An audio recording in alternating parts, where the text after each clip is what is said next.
কাৰ্বি আলং স্বায়ত্তশাসিত পৰিষদে ভিজিআৰ আৰু পিজিআৰ মাটিত তেওঁলোকে উচ্ছেদ কৰিব খুজিছে। উচ্চ ন্যায়ালয়ে স্থগিতাদেশ দিছে। মই ভাবো যে কাৰ্বি আলং স্বায়ত্তশাসিত পৰিষদে সকলো ৰাইজৰ লগত কথা বতৰা পাতি ইয়াৰ এটা সমাধান কৰিব লাগে। অসম চৰকাৰ কাৰ্বি আলং স্বায়ত্তশাসিত পৰিষদৰ লগত আছে আৰু আমি সকলোৱে মিলি প্ৰচেষ্টা কৰিব লাগে যাতে পাহাৰীয়া জিলাখনত শান্তি আৰু সমন্বয় অব্যাহত থাকে। বাংলাদেশত হোৱা ঘটনাই আমাৰ ৰাজ্যখনক নিশ্চিতভাৱে চিন্তিত কৰি তুলিছে। শ্বেখ হাছিনা চৰকাৰ অহাৰ আগতে উত্তৰ পূৰ্বৰ আটাইকেইটা ছেফ হেভেন বা এক নিৰাপদ শিবিৰ তেওঁলোক বাংলাদেশৰ ভূখণ্ডত আছিলে আৰু অসমত উগ্ৰপন্থী সমস্যা এক ভাবিব নোৱাৰা অৱস্থাত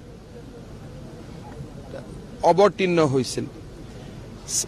বাংলাদেশত যোৱা 10-15 বছৰৰ এটা যি চৰকাৰী ব্যৱস্থা চলিছিল তাৰ ফলত উত্তৰ পূব সুৰক্ষিত হৈ আছিল। কিন্তু আজি বাংলাদেশৰ অস্থিৰতাই আমাক চিন্তিত কৰি তুলিছে।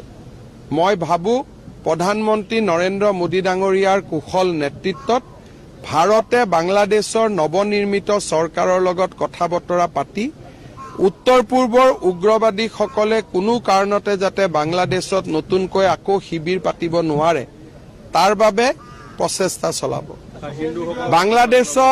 বাংলাদেশত ইস্কন মন্দিৰ, দুৰ্গা মন্দিৰ, হিন্দু লোকসকলৰ ওপৰত অত্যাচাৰৰ বাতৰি আমি ছ'চিয়েল মিডিয়াত দেখা পাইছো। কিমান সঁচা কিমান মিছা তাক কোৱাটো আমাৰ বাবে উচিত নহয়, কাৰণ এই ক্ষেত্ৰত যিটো ৰাজহুৱা ষ্টেটমেণ্ট বা অফিচিয়েল ষ্টেটমেণ্ট ভাৰত চৰকাৰৰ বৈদেশিক পৰিক্ৰমা বিভাগে দিব।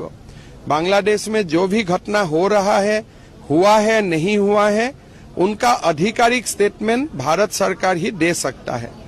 किंतु मैं एटाई अनुभव करिछु जे এই ধৰণৰ যদি অসহিষ্ণু সঁচাকৈ যদি ব্যক্তি আমাৰ অসমৰ ভূমিটো আছে 2041-45 যেতিয়া অসমত হিন্দু সমাজ সংখ্যালঘুত পৰিণত হ'ব তেতিয়া আমি কি ধৰণে পৰিবেশৰ লগত মোকাবিলা কৰিম এই চিন্তাই মোক যথেষ্ট আমনি কৰি আছে।